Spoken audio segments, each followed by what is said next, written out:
засгийн газрын үйл ажиллагааны хөтөлбөр өнгөрсөн 7 хоногийн 3 дахь өдөр одоо батлагдаад ингээ хуулийн хугацаанд хэрэгжиж эхэлсэн. За яг үүнээсээ бид нар 100 хоногоо тоолъё гэж байгаа тийм ээ. За ингээд 10 сарын 20-д хавцаа өмнө нь одоо яг улс төрчид одоо гацсаад явахгүй байсан төслүүдийг ер нь бол бүгдийг явуулаад тэг явахаар нь явахгүйгээр нь хэн явуулахгүй байгааг нь заримыг нь улс төрчдийн нэртэй, заримыг нь тухайн улсын нэртэй дараг эхлэнэ гэж бодож байгаа. Олон янз бүрийн шалтгаанууд байгаа.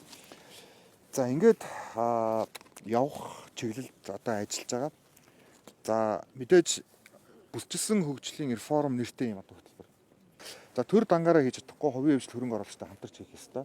За ингээд сая бас одоо зээлжих зэрэглэл ахиж байна гэдэг бол энэ бол өнгөрсөн 3 жилийн бас одоо нөрийн хөтөлбөрийн үр дүн. Би одоо манай төрийн байгууллагуудад ажиллаж байсан, хувийн хвшилд ажиллаж байсан, за хууль зүйн яамных ингээд одоо энэ их олон одоо хөгжлийн банкны зээлийг өөрөөр нь төлөвлөхөөс ахуулаад энэ бүх зүйл дээр өдөр шөнөгүй бас ажилласан төрийн албаа багш нартаа би чин сэтгэлээсээ талархаж байгааг бас илэрхийлэх зүй ёсны асуудал. Энэ бол та бүхний одоо хөтөлмөр. Одоо ингээд зээлжих зэрэглэл 10 жилийн дараа ахична гэдэг бол үндсэндээ олон улсын байгууллагууд 2012 онтой төстэй нөхцөл байдал руу Монгол улсын одоо макро эдийн засаг явж байна гэдгийг дүгнэж гэнэ гэсэн үг.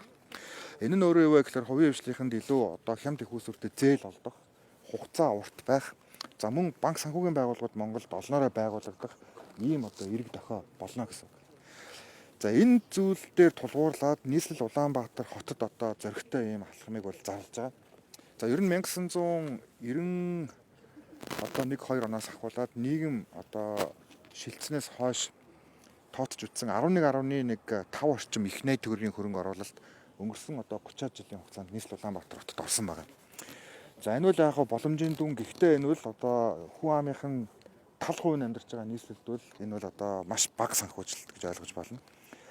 За бид нэр сая засгийн газрын үйл ажиллагааны хөтөлбөрийг батлаад сая тодтголыг баталсан дээр та бүхэн ажиллаж байгаа бол зөвхөн нийслэлтэй холбоотой том төслүүдийн зураг зургийг тавьсан ийм тодтголыг анх удаа баталсан тийм ээ тэзүү. За энэ тэзүүнүүдийн одоо томоохон төслүүдийг хэрэгжүүлэхэд нийслэл Улаанбаатар хотод ердөө эх 3 жилийн дотор 30.5 их найд төгрөгийн хөрөнгө оруулалт хэрэгтэй. 30.5 их найд. Тийм учраас өнгөрсөн 30 жилийн хөрөнгө оруулалтыг 3 дахин илүү их хэмжээний хөрөнгө оруулалтыг эх 3 жилийн дотор одоо засгийн газар хийнэ гэсэн үг. За энэ дотор манай нийслэлийн бас эргэлзээд байгаа метро орж байгаа. Тийм учраас метронд эргэлзээд хэрэггүй энэ санхүүгийн их усүр шийдэгдсэн гэж ойлгож байна. За мөн одоо бид нар богд уулыг одоо нүхэн түнэлээр хөшгийн өндөйтэй шууд холбож ингэснээр шин 100 мод хотыг одоо орчин үеийн одоо хот болгох. Одоо энэ том бүтээн байгуулалтын ажлыг бид нар одоо эхлүүлэхээр болж байгаа. За 1986 оноос хойш энэ төсөл яригдсан. 5 засгийн газар дээр хилцэгдсэн. 6 засгийн засаг дарга одоо энэ асуудлыг шийдэх нь зөвөө гэдэгтэр итгэл үнэмшил нэгдсэн мөртлөө олон нийтээс айгаад бас одоо шашны зан үйлээс айгаад ингэж чадаагүй. За энийг одоо тэгээд оюурднгээд ийм хүн байж байгаа дээр одоо шийдэх зүйтэй гэж би төрийн байгууллагад хэлж байгаа. Ямар ч эрсдэл гарсан энийг бол одоо би хийхэд бэлэн байна. За дээрэс нь одоо засгийн газрын одоо төр захиргааны зарим одоо төвүүдийг хөшгийн өндөө рүү гаргах. Хөшгийн өндөө рүү гарна гэдэг бол өөрөө богдхан уул хотын нэг бүрэлдэхүүн хэсэг учраас үндсэн хуулийн ямар нэгэн тийм зөрчил байхгүй гэсэн үг. За дээрэс нь одоо нийтийн тээврээс ахуулаад нийслэл Улаанбаатар хотод байгаа одоо энэ замуудыг бүгдийг холбоно. Туулын хурдны замаас эхэлнэ. Тэгээд цаашлаад богдуулыг тойрсон одоо хурдны замыг хийн. За сая бас би тайлбарласан 1% тийм ээ одоо борлуулалтын 1%-ийг нийслэл Улаанбаатар хотын түгжрэлтэй холбоотой асуудлыг шийдвэрлэхэд ногоон байгууламжийг одоо тогтжуулахад хэрвээ оролцвол төрийн ачааллыг үүрэлцвэл аж ахуйн нэгжүүдийн одоо орлогын 1%-ийг одоо авахгүй буцааж олгоно гэсэн. За тийм учраас энэ дээр бол одоо урдхан зөвхөн одоо нийслэл засгийн газар гэдэг ингээ ажилладаг байсан бол хувийн хвшил болон хөрөнгө оруулагчд бол энэ бол маш их таатай. Ялангуяа одоо манай том компанийн хувьд бол жилд бараг 100-аас 150 тэрбум төгрөгийн их усүр гарна гэсэн. Тэгэхээр жил бүхэн нэг компани 100-аас 150 тэрбум төгрөгийн их усүр гэдэг бол бас бага мөнгө биш.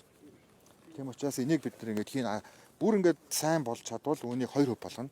Бүр сайн болвол үүнийг 3% болгоно гэсэн ийм одоо агуулгатайгаар ингээд явж байгаа. Тийм учраас одоо би бас нийслэлчүүдтэй уриалахад одоо хэдүүлээ зөндөө бухимдлаа. Нийслэл ийм болоход одоо мэдээж одоо олон л хүн янз бүрийн байдлаар одоо буруутай олон үйлдэлүүд байгаа. Гэхдээ одоо бид нар цанаагаар унлаа гэж юу ч өөрчлөгдөхгүй. Тийм учраас одоо бид нар 2040-ыг ингээд өчтөр засгийн газраас одоо улсын их хурлд одоо оруулахар боллоо.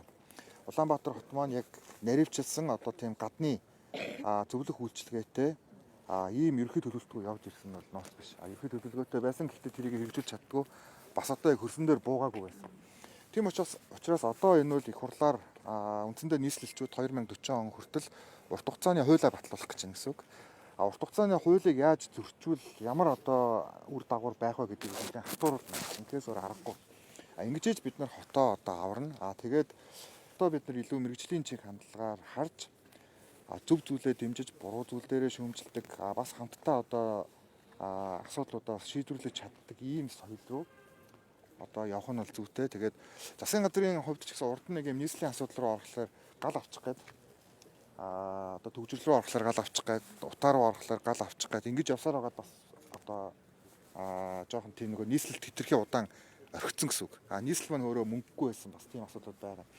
Тийм учраас одоо иргэн бүхэн аж ахуй нэгж бүхэн одоо ерхий сайттайгаа хамт, хотын даргатайгаа хамт нийслэл Улаанбаатар хотоо одоо эх 4 жилийн хугацаанд төгжрөлгүй болгох, энэ хэд төвлөрлийг багасгах том реформыг хийе. Энэ дээр засгийн газрын зүгээс одоо нэг номерт бүсчсэн хөгжлийн реформын хөрөнгө оруулалтыг нийслэл Улаанбаатар хотод би амласныхаа дагуу хийх болно. Энэ бүх техник эдийн засгийн үндслүүд тодглоор баталсан. Шинэ бүрдсэн бас парламентод талархаж байгаа. Ягаад гэвэл зөвхөн тойрог гэдэг ахгүй. Одоо бол бас жагсаалтаар сонгогдсон гишүүдийн хувьд бол засгийн газарт их том дэмжлэг үзүүлэх болов, мэрэгжлийн талаас харах болов гэж найдаж байгаа.